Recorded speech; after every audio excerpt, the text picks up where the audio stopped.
Hello everyone, and welcome back to Nihongaku, a story of Japan. Where were we?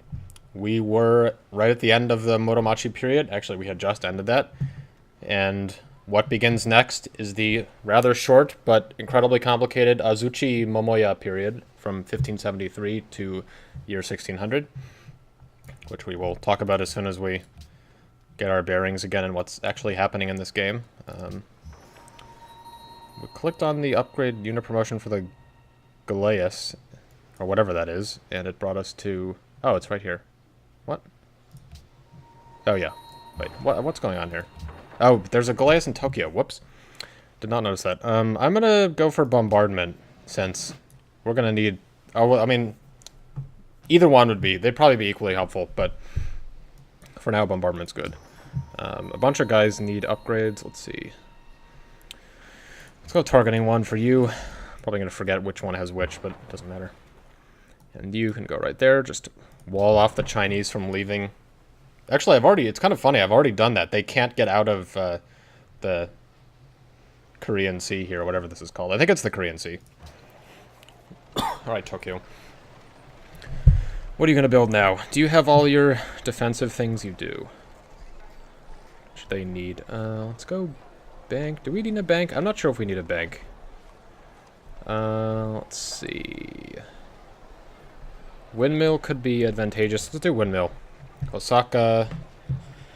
Let's go.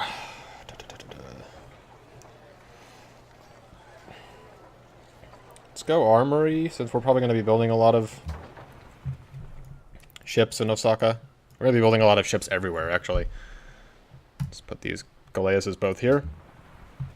Fully prevent the Chinese from ever getting out of their territory. It looks like the Incans have built the Great Wall here. I don't need open borders to get around them. It would be convenient, but they haven't improved it. Of course, the CPUs never improve any of their tiles. I don't understand. You know, I once played a game where we got to like I think it was a multiplayer game, and we got to like the 1950s, and Mongolia had never... They had plenty of room, but they had never made more than one city. The city had never gotten above 5 population, and they had never improved a single tile. Which I guess, I mean, it must have been some kind of glitch, but it was just totally absurd. And they were completely isolated. It wasn't like they had been ever, like, militarily destroyed. Maybe Mongolia is just really bad. Also, look how many frickin' pearls there are over here. That's pearls, right? Yeah. What the hell? This guy has a good start. Alright, Kyoto, what do you want to build? Artist Guild or National Epic? I think we should build one of these. Probably... Let's go Artist Guild. Gotta catch up with that a little bit. Settler. You know, I was thinking, this actually occurred to me. I don't know if I even mentioned this last time, but we could go colonize the Americas. Since the Incans are probably not up there, because that would be a huge territory to cover for them. So, I might put this city up here. Well, actually... Where am I going to put this city, actually? We will need some more iron because we're going to do frigates. So I think that for now, right here is actually a good place to put it. I think the next city... Okay, here. Let's convert Hanoi. Let's get them on our side. Yep. Next turn, they'll be ours. I think we're going to build another settler, and we're going to send him over to North America. It's kind of like a weird move, but... This map is so big that it's good to kind of have a foothold on some place very far away, and I kind of like it. Kind of like the idea of colonizing the Americas as Japan. So they could have done it. Especially the West Coast. I think we'll be reasonably protected on the West Coast, even if there are someone like the Shoshone. I think the Shoshone and the Iroquois are all farther east, I think.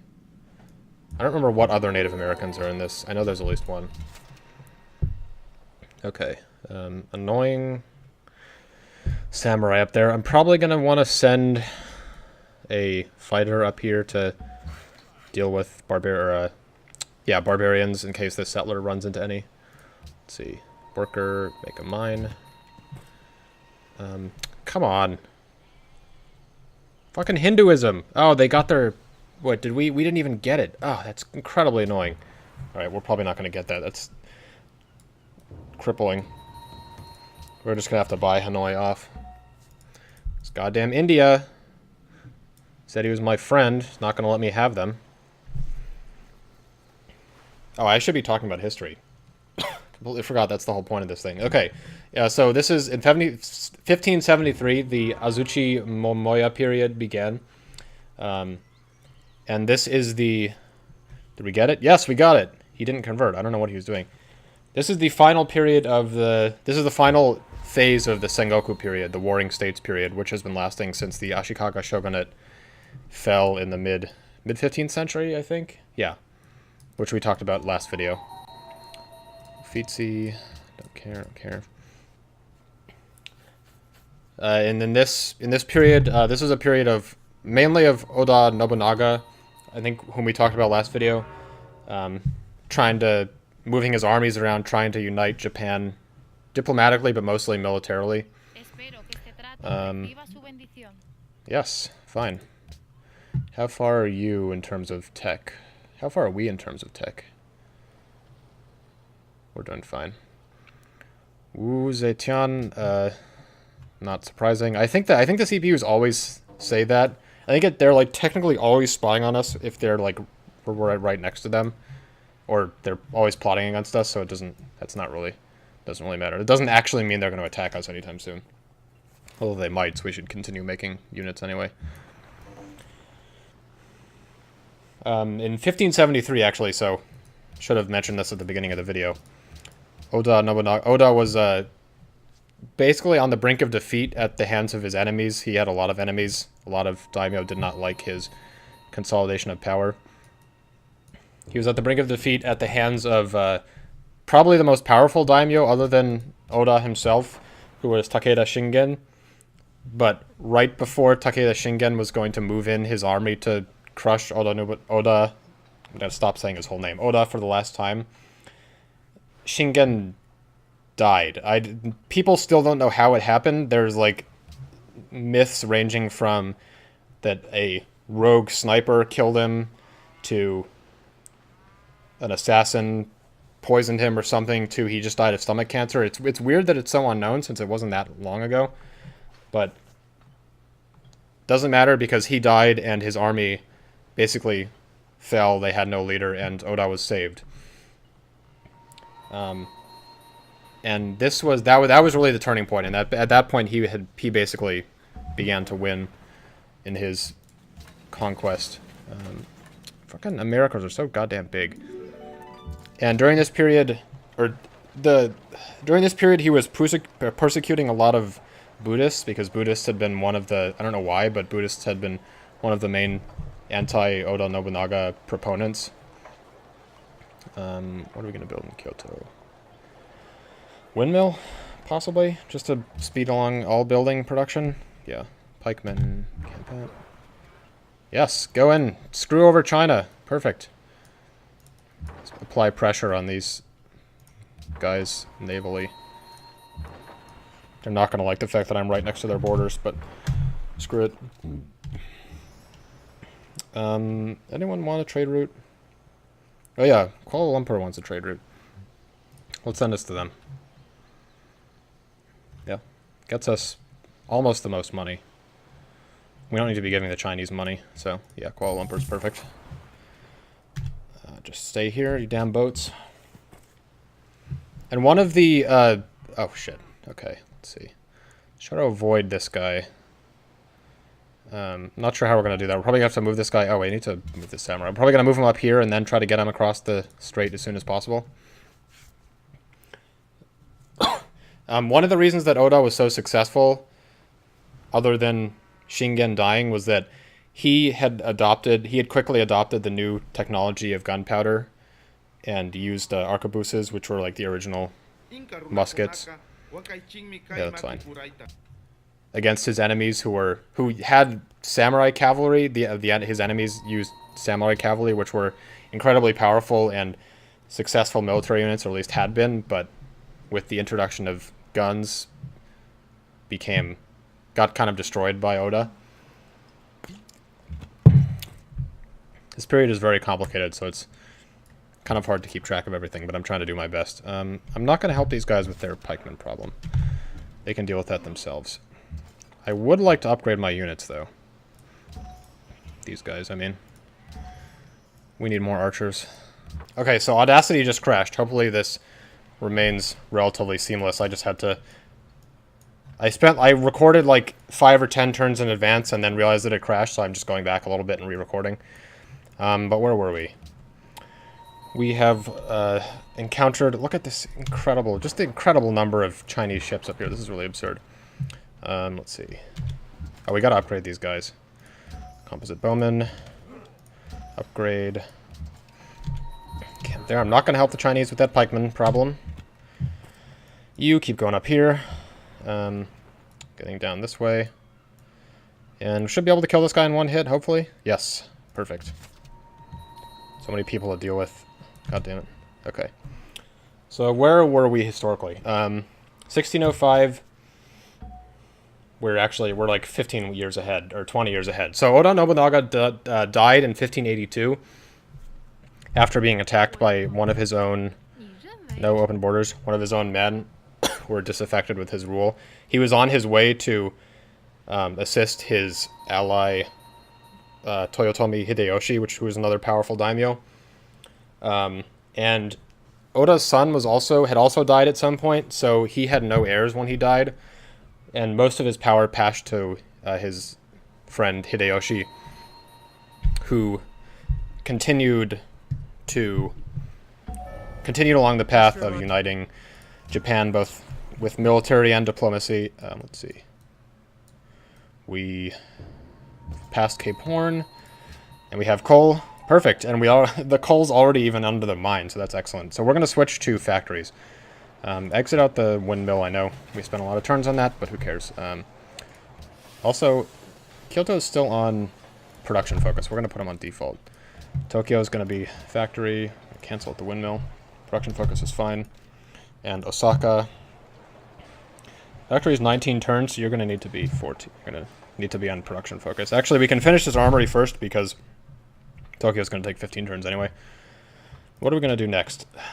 I think navigation, since we need strong boats. I know we're getting kind of far behind with acoustics and everything. Yep, not going to help the Chinese. Just going to leave all these guys here. Don't need to look at these guys every damn turn. Build a farm. Next turn. So what did Hideyoshi do? A lot of his success came from the fact that he put... basically, he filled up important Japanese daimyo positions, for domains that were in strategic locations or just close to capitals, close to Edo or Kyoto, Osaka, etc. He put his trusted friends and allies in those positions, which meant that Japan was, to a greater extent, ruled by people who agreed, and so there was with each other, and so there was general sense of unity. What else did he do? He attempted to solidify the Confucian class distinctions, which, if you don't know, are from lowest to highest: merchant, artisan, farmer, and then warrior. That lowest to highest in terms of moral perfection. And he did that with a pretty good amount of success. Those distinctions continued with some rigidity for a few hundred more years. Little known about Hideyoshi, or at least I'd never heard before, is that he invaded Korea twice, 1593 and 1597. 1593, he had reasonable success, and he got up to Pyongyang, which I believe is around here, I think. But then the Chinese intervened, and they kind of forced him off. The second time, 1597... God, there's a barbarian on Japan. Jesus. Second time he invaded again and was met with a highly organized combination of Korean and Chinese armies. And they basically just wagged their finger at him and said no. Hideyoshi believed that Japan was on the same level as China, militarily and just generally in terms of power. But the Chinese and the Koreans both knew that was total BS and just kind of scoffed at him. We do not need to make this deal again. What else is happening?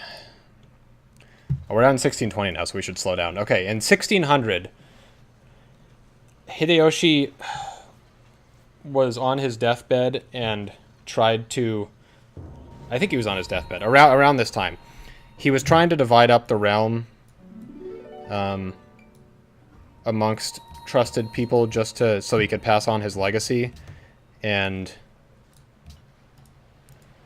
one of the most powerful people under him, the Tokugawa clan, he didn't like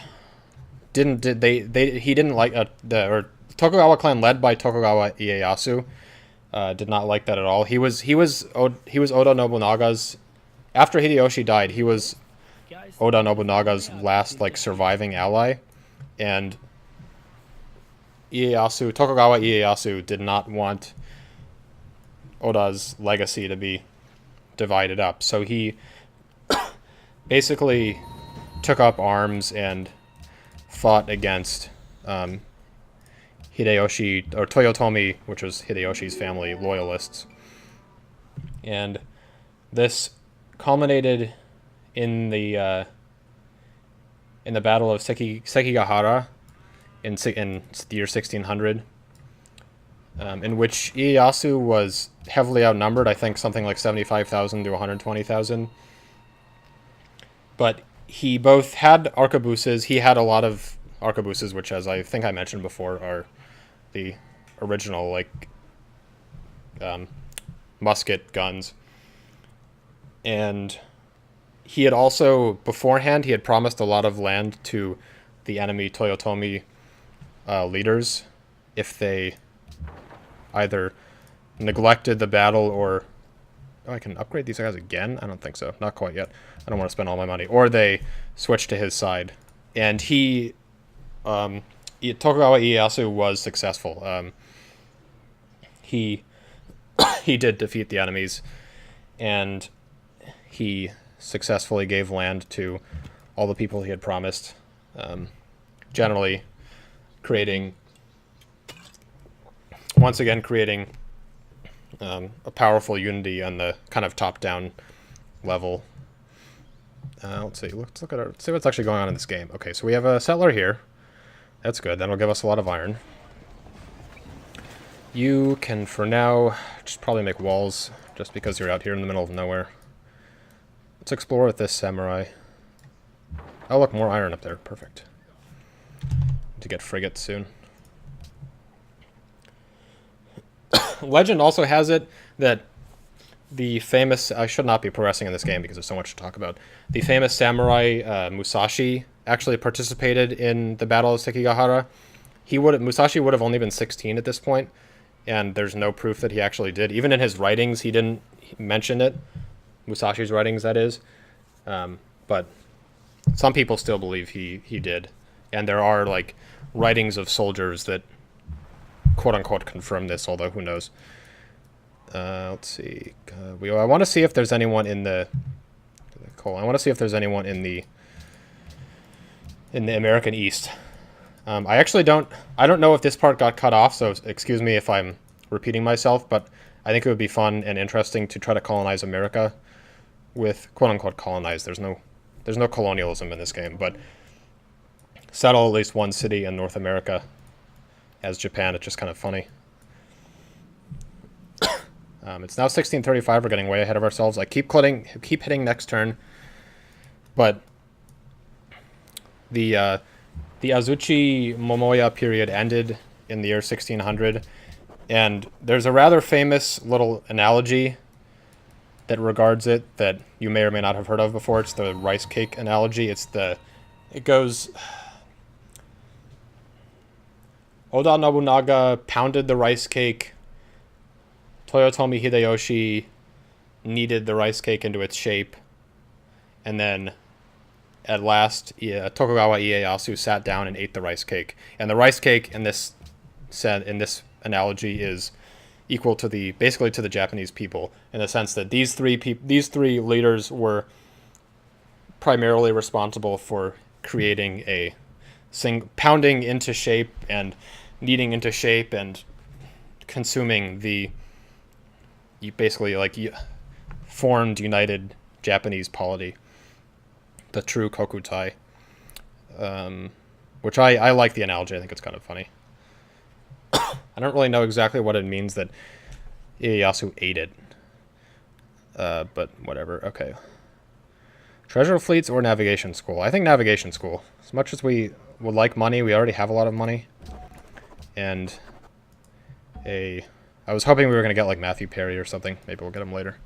There was one time when I was playing as Japan, and let's keep exploring with this guy.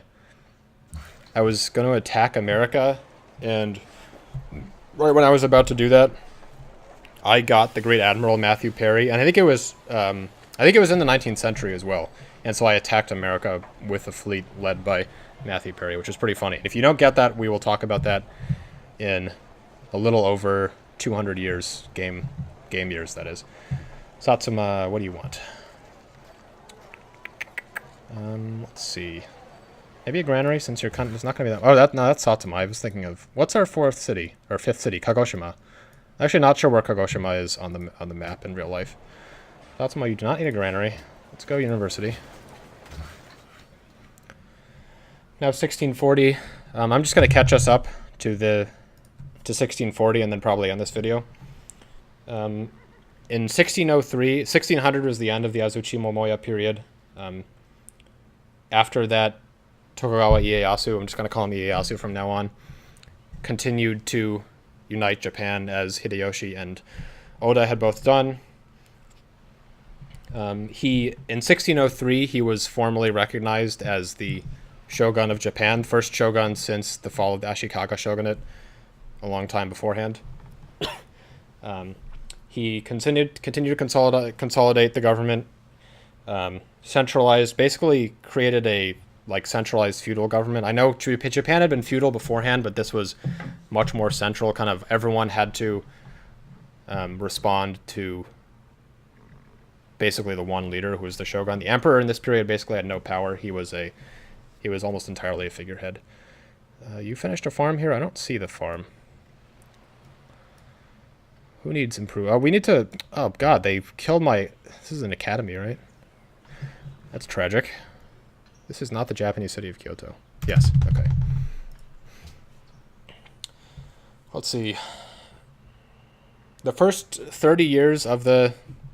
This, by the way, I forgot to mention this. I'm just getting totally ahead of myself. This period, 1603 to 1868, is the Edo or Tokugawa period, because the whole thing...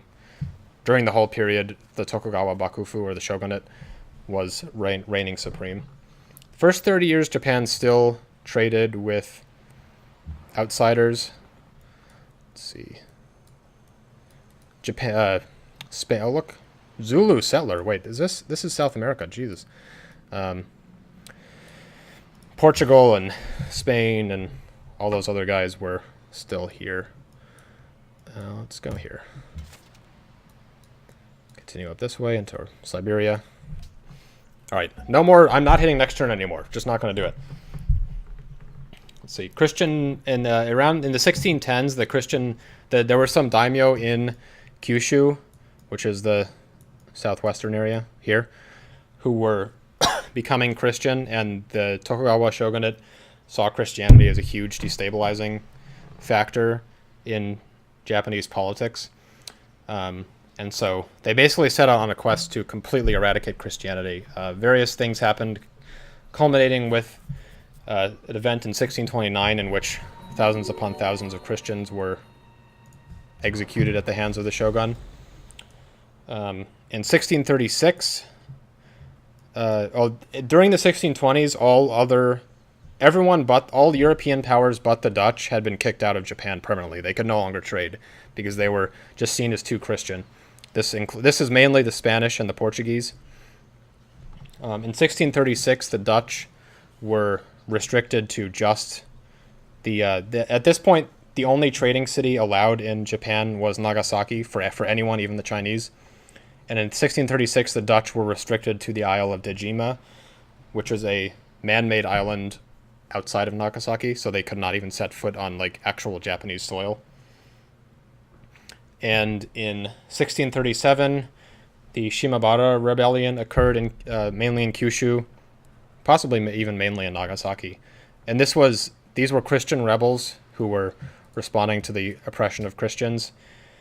And they were destroyed, and there was basically no more Christianity in Japan. I mean, there was like secretly, but it really was just not even a real thing in Japan for a very long time.